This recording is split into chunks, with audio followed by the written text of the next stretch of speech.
how much of one's life is a result of their past karma? Are the injustices and unfairnesses that one faces in one's life a result of their past karma? If so, do you accept these injustices and find solace in the fact that, okay, the karma is being cleared, even though it might seem detrimental to our lives in so many ways?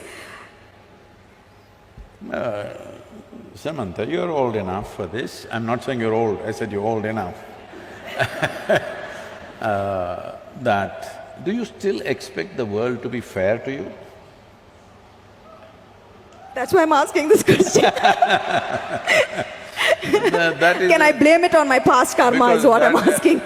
I want the world to be fair to me is a schoolgirl question. By now you should know the world is not fair. It will not be fair to you. But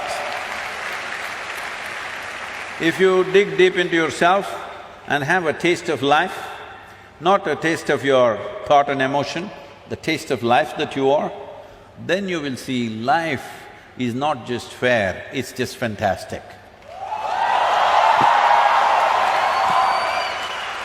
So, do you want fair life or fantastic life? You must decide. I've noticed this, that beyond the material ego, there is now suddenly a widespread… Who's this ego guy, your friend? Is all around me. And in my industry, the heights of it. So beyond the material ego, I've noticed there's now widespread spiritual ego. I've come across a lot of people who are now on a spiritual path, not you, Sadhguru, who consider themselves superior to people who are not on a spiritual path. How would you advise such people to ensure that they don't fall a prey to this new spiritual ego? First we'll address this ego guy, okay? If you show me where it is, I'll fix it right now. I wish I knew where it was, it just keeps coming suddenly. So, you don't know where it is. The thing is just this, say at certain moments, as a person, as a woman, you are a beautiful person, wonderful person, I mean. I'm sorry, I didn't say only at certain times you're beautiful, you're always beautiful, but certain times you're wonderful, all right? Certain moments maybe you're nasty, possible. So whenever you're nasty, you say, it's my ego. Why don't you say, it's me, I'm sometimes wonderful, sometimes nasty. If you see this, naturally nastiness will go down. But if you say, whenever you're nasty, Mr. Ego does this, and you don't know where he is, you don't know his address or ID, nor do you know his phone number, so how do you fix this guy? So everybody has this going in their life, because this is spiritual jargon without being spiritual is all over the place, particularly in India. Because we have, 15, 20,000 years of spiritual history, so we know all the words.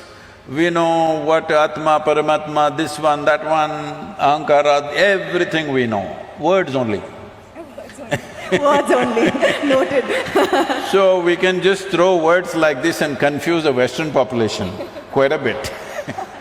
Because if you come here, they'll say Mukti, Shakti, this one, that one, all kinds of things. I know a lot of people who've gone and set up spiritual centers in the West, particularly in America, because they just know one chant, just one chant. Okay, Asatoma Sadgamaya, with this they run the whole thing. So unfortunately, spirituality, in some ways it's come there.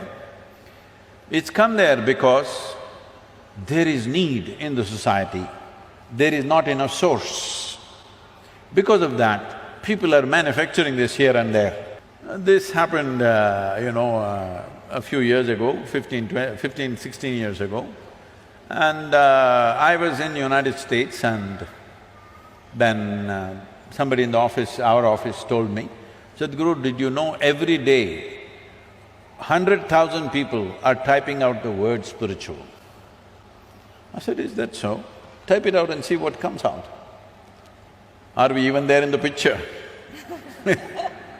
They typed out spirituality. First thing that comes up is a spa in Mexico. You've been there.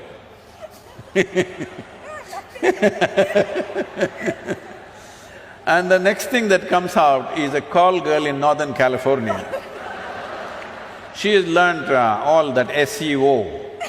For everything she says spiritual, spiritual, spiritual. 108 times she uses the word spiritual on her website. You say spiritual, she comes up, number 2.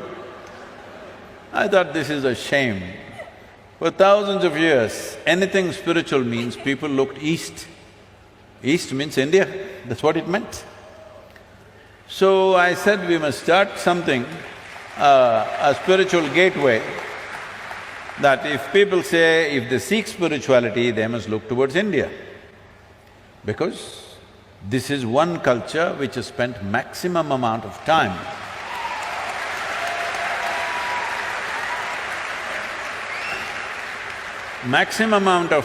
exploring human consciousness and the mechanics of what a human being is, how this functions on the surface and its very core. How does this function? What can we do about it? This has been explored. I'm not saying this out of my Indian origin, I'm saying this after looking at the world closely, that nowhere else has it been looked at like this. So, I said, we must start a spiritual gateway, India, the spiritual gateway. I must tell you this, till about 15 years ago, I had not met a single guru in this country. I just did not meet, I was just busy doing my own work. I never thought I had to go and look for somebody, I had never been to any other ashram anywhere. And then I thought, okay, let me make an attempt, then I started making phone calls. They all received my call pretty well, and then I started visiting some people and started putting together. We had one meeting with 125 gurus. We made this thing that nobody talks about their philosophy. You keep your philosophy, this is just a meeting. This is just about how to enhance your ashram or your yoga center, whatever you have, how to enhance the quality. We will teach you management, we will teach you branding, we will teach you how to make a website, we will teach you how to present yourself to international community. Your philosophy, we don't touch, you don't touch mine, I don't touch yours, you do your own thing. Because that is the beauty of this culture, that it can exist in hundreds of forms, thousands of forms, and it's okay with us. So when I went about doing this, well, I met many wonderful people, but at the same time, at least 60 to 65%, it hurts me to say this, I found that if I walk into an airport or a golf course, I meet better men than in the so-called spiritual centers. Because it's full of jargon, no heart, no depth, no profoundness, simply one chant, one nonsense, one philosophy that they read somewhere. It's going on like this. This needs to change. So to bring this profoundness to people, as people get closer to me, I get harder and harder and harder. Those who are very close to me, I am bloody cruel. Yes, because just to bring integrity into spirituality is so hard. Because the moment they get spirituality, little, like you said, you're calling it spiritual ego, I call it spiritual airs. They get spiritual airs, air bubbles get in their head. Suddenly they start acting funny, they start saying things that don't exist, they start talking about nonsense that nobody understands. If you speak something, whatever nonsense you speak, people in front of you must understand, otherwise why the hell are you speaking? Because the purpose of speech is to make somebody understand what you're saying. No, if I say something that you don't understand, I become big, you become small. This is rubbish. This is going on for too long. So, this whole spirituality as a thing, unfortunately, has fallen on bad times, but slowly it is rising because people's longing is increasing. I must tell you this, 40 years ago when I first started the programs, in our engineering programs, in various different forms, 85% of the people used to come to the programs only for health problems.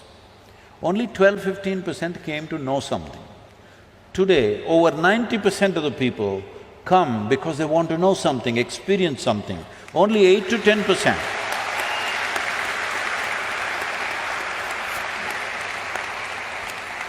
Only 8 to 10% are coming for health issues, which is a significant change in human consciousness. About this ego business, this is one thing we must settle. See, within you, is there only one person or two? I think one. You think one?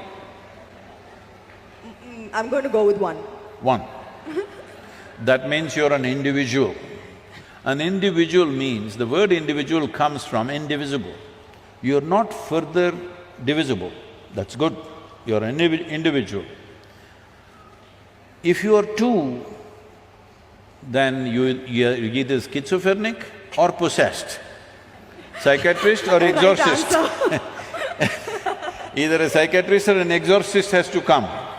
So this is very important, everybody settle this, that don't talk about Atma, Paramatma, ego, this one, that one. You are an individual. What kind are you? Are you a wonderful one or a nasty one? Fix the damn thing.